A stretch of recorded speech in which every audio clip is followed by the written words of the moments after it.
I also understand the value of commercial UAS operations. It's a great business to be in. It's going to be a multi-billion-dollar industry very, very quickly.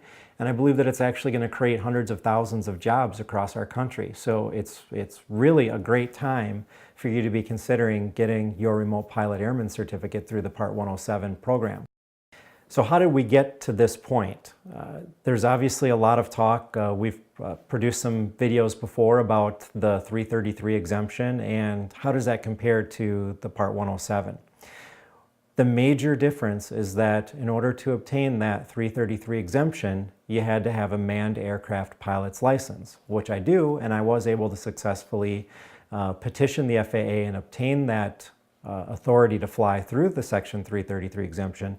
However, now with Part 107, it's created a new classification of a pilot in command, which is the FAA's fancy way of saying a pilot certificate. So you'll be able to be a pilot in command of a remote aircraft, and you'll be able to do that by obtaining a pilot's license called the Remote Pilot Airman Certificate.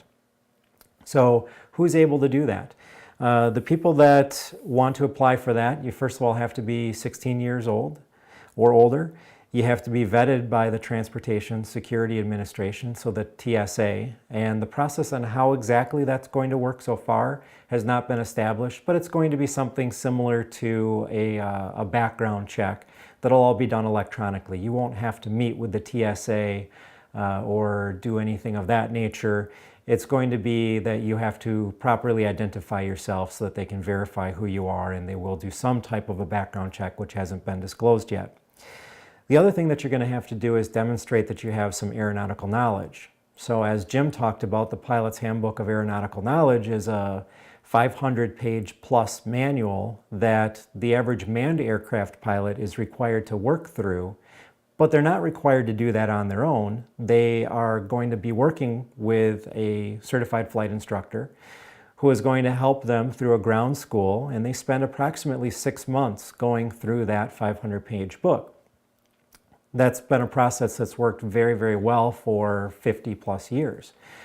However, the FAA is now asking that you and I and anybody who wants to fly drones commercially, that we take it upon ourselves to go through that book on our own without help. And it's a daunting task, and that's what we're here to do, is to help demystify that information. Make sure that it's something that we can walk you through it step by step, and we can be that flight instructor for you or be that tutor that's going to walk you right through the textbook. So that's what we're going to work through.